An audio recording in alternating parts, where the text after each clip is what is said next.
Hey yo, ¿qué pasa mi gente? Soy Ibarrondo y bienvenidos a Red Wolf Universe. El día de hoy vamos a hablar del episodio número 4 de Jigoku Raku. Sé que vamos un poquito de retraso, pero ya sabéis, bueno, estaba haciendo cosas, he tenido poco tiempo para hacer vídeos estos días, así que vamos a intentar retomar vamos a usar este mes de mayo para retomar y recuperar todos los vídeos de los animes y los capítulos que no he comentado al momento, como puede ser estos de Jigoku Raku y los capítulos atrasados que llevo de Vinland Saga, que son pila. Pero bueno, ya entraremos con eso. Este momento vamos a comentar este capítulo 4, en el que yo ya creo que de verdad se empiezan a poner las cosas interesantes. También en el 5 aporta un poco para eso, pero de eso ya hablaremos en otro vídeo. De momento vamos a centrarnos en el episodio 4 porque creo que hay un par de cositas, un par de tramas, porque se nos cuentan unas 3 tramas distintas que yo creo que van a ser muy interesantes y que ya empiezan a construir un poco el mundo de estos personajes y de, sobre todo, los protagonistas y los que van a ser secundarios y los que van a estar todos, digamos, compitiendo por un mismo fin dentro de la isla. Así que sin más dilación, vamos allá.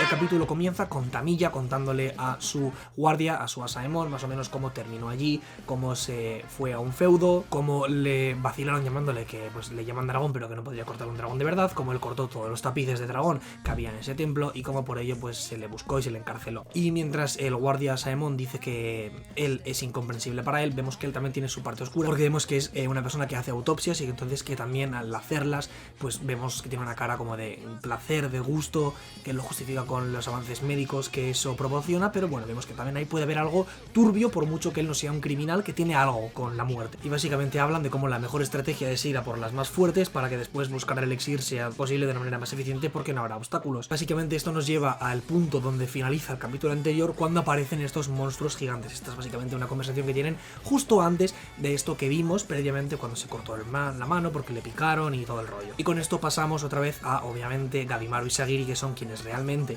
nos importan y nos interesan frente a todos estos insectos y a este monstruo pescado gigante. Y cuando Gabimaru se abalanza al ataque es cuando entra el opening. El opening simplemente vemos un poquito cómo comienza esta pelea, cómo este monstruo ataca, Gabimaru avanza, le pega una patada y le parte de la cabeza, pero él ni se inmuta, le coge con sus manos y como si fuese un látigo pues le manda hasta el suelo, pero Gabimaru consigue volver a ponerse de pie al instante. Y Gabimaru recuerda pues una de las reglas que fue al ser shinobi, que es que si desconoce a un oponente pues no debe enfrentarse a él, pero es que ahora mismo no le queda más remedio porque se plantea huir, si le compensa más si huir solo o huir con Sagiri, y mientras está planteándose todo esto este monstruo vuelve a agarrarle con sus coletas, con una especie de látigos que tiene también atados al cuerpo y le lanza por los aires. Sagiri una vez más se preocupa por él, pero no importa realmente porque está perfectamente. Y Gabimaru decide que lo correcto es huir, pero para cuando quiere darse cuenta, ese monstruo con forma de pescado no es su único problema, sino que tiene a un montón de monstruos gigantes como él rodeándoles. Ya no tiene que enfrentarse tan solo a uno, sino que tiene varios enemigos que le están rodeando y incapacitando la huida. Vemos como Sagiri empieza a perder un poco la calma, pero intenta tranquilizarse ella sola, haciendo acopio de la situación, siendo consciente de lo que está pasando, y Gabimaru, frente a esta situación, decide que no va a pensar más en cosas irrelevantes como huir, atacar o qué hacer, y se va a concentrar en matar utilizando pues sus técnicas ninja de shinobi de fuego. Ataca a estos monstruos, les clava las manos en su cuello y les hace explotar en llamas, salta de uno a otro haciendo que todos estallen en llamas, ya que hay una secuencia bastante bonita visualmente en el cómo va lanzándose a todos ellos, cómo va matándoles y cómo Sagiri empieza a ser consciente del peligro real de la situación con un planazo de su ojo observando la belleza de la isla, pero mientras ve toda la crueldad que está pasando frente a sus ojos, con toda esa sangre, con todos esos asesinatos que está generando Gabimaru con estos monstruos, como la sangre salpica en la propia cara de Sagiri. Es una escena que la verdad me gustó bastante cómo está dirigida, cómo está hecha, cómo está plasmada para el espectador. Junto te plantea la pregunta que tiene Sagiri, que si esto es el paraíso terrenal o si realmente es algo más, como por ejemplo hace referencia a el infierno. Y aquí vemos que Gabimaru se percata de que uno de los monstruos está a punto de atacar a Sagiri, y cuando él está diciendo que no debe pensar en nada más, que debe derrotar al enemigo que tiene enfrente, no es capaz tampoco de soportar eso y va instintivamente hacia detrás, hacia Sagiri, para salvarla y acabar con el monstruo que la amenazaba. Y después de que haya terminado ya con todos, pues ese era el último, aparece Yuzuriha, que es una ninja igual que Gabimaru, es aquella ninja que le reconoció en ese segundo episodio junto con otros dos soldados Asaemon. Yuzuriha le dice que han observado parte de la batalla, que ha salvado a esa chica, y empieza a intentar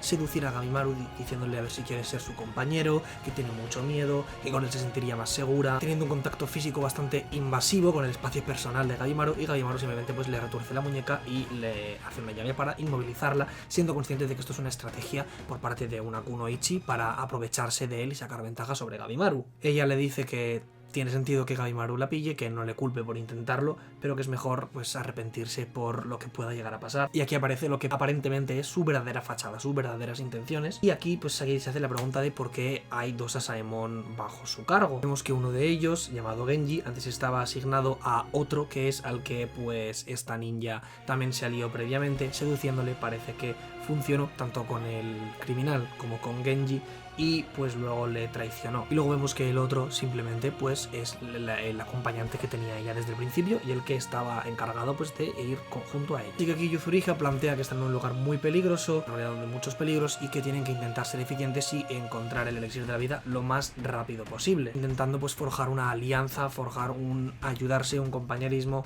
Y Sagiri pues accede, dice que mientras ellos dos estén de acuerdo, que son capaces de hacerlo, que pueden hacerlo, y Gabimaru dice que no confía en ella, y ella responde haciéndole una llave y también llevándole hacia el suelo, viendo que realmente si se pone seria pues también puede plantarle un poquito de cara. Le dice que realmente solo uno de ellos va a poder sobrevivir aunque encuentren el elixir, así que de momento ella propone que se utilicen mutuamente para llegar a su objetivo, y que ya cuando tengan que traicionarse o matarse mutuamente, que lo hagan, pero que de momento permanezcan juntos porque les vendrá bien. Gabimaru sigue reacio a esto y le pregunta que qué ganaría él con esta alianza, y ella le responde que mientras él le otorga fuerza, ella le otorgará información, y explica un poquito lo que han descubierto durante este tiempo, que es que los bichos son más peligrosos que los monstruos, que las mariposas que revolotean con una cara humana es bastante peligroso, que el polvo de sus hadas posee propiedades alucinógenas, y pues todo lo que sabe, lo sabe porque ha usado a este otro criminal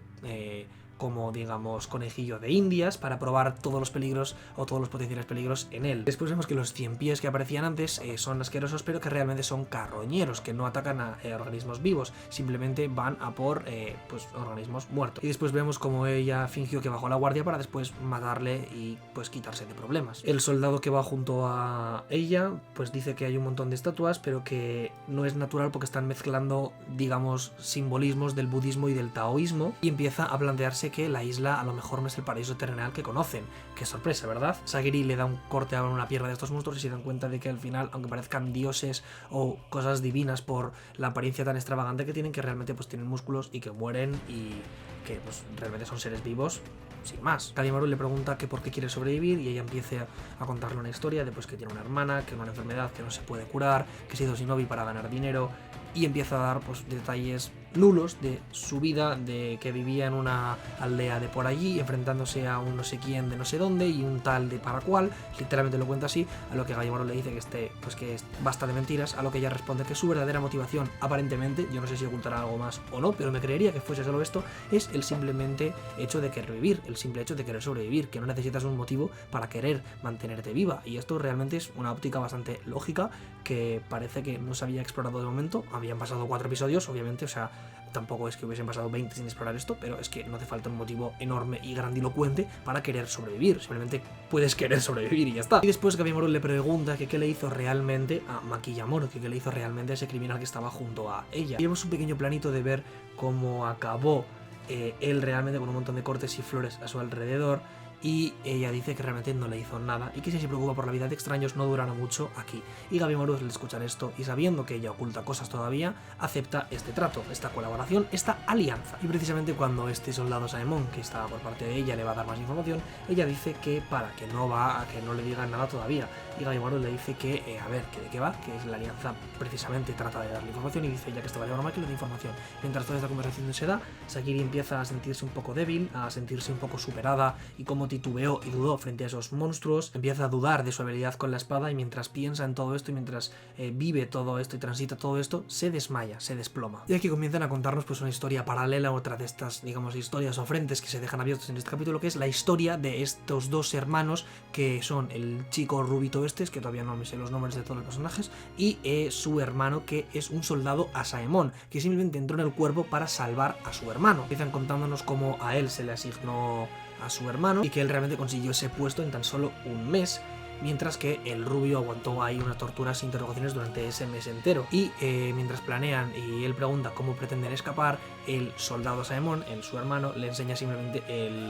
el folleto para que consiga la impunidad. Vemos como estos dos hermanos contemplan la llegada de estos seres enormes y grandilocuentes, estos monstruos gigantes, como Chobe, que es este rubio, empieza a matarlos y a cortarlos por la mitad y atacarlos. Vemos como el hermano piensa en cómo siempre ha sido así, recuerdan el cómo ellos de pequeños servían a un clan de la época Edo, cómo vivieron en la miseria después de la disolución de ese clan y cómo su madre murió por una enfermedad, cómo su padre por entrar en una revolución también fue asesinado y ellos tuvieron que vivir en la calle durante un tiempo hasta que unos bandidos les raptaron y tuvieron que vivir junto a ellos. Pero vemos como Chobe siempre se adaptó rápido a estos cambios y como siempre se mantuvo fuerte y firme ante cualquier adversidad. Y vemos como cuando el ejército disolvió a este grupo de bandidos, Chobe se quedó para distraerles y digamos se apresado, y como le dio ese tiempo, ese espacio a su hermano para escaparse y luego volverá por él a salvarle. Y eso nos conecta a la escena que vimos anteriormente de cómo entrenó durante un mes, entró con los Asaemon y encontró a Chobe y fueron a la isla. Y ahora se encuentran aquí. Eso también me parece súper interesante, que sean una pareja de hermanos en estos bandos, y el cómo está justificado pues es una historia simple pero está bastante bien. Y vemos como mientras están huyendo de uno de estos monstruos, pues uno de ellos agarra a el soldado Asaemon del pelo, pues tiene el pelo muy largo, y Chobe sigue hacia adelante. Aparentemente nos da a entender que le deja detrás, pero realmente lo que ha hecho es recoger un arma de uno de estos monstruos mientras el hermano se liberaba por su propio pie por querer continuar junto a su hermano y no quedarse atrás. Y mientras él le corta tan solo los dedos, aparece su hermano cortándole la cabeza con con un hacha gigante. Vemos como los monstruos empiezan a hablar y a decirles que asesinar es pecado, que no deben matar, que debe valorar la vida de los bichos, de los animales y de los peces, y el hermano empieza a plantearse que todo este lugar no es el paraíso terrenal. De verdad los personajes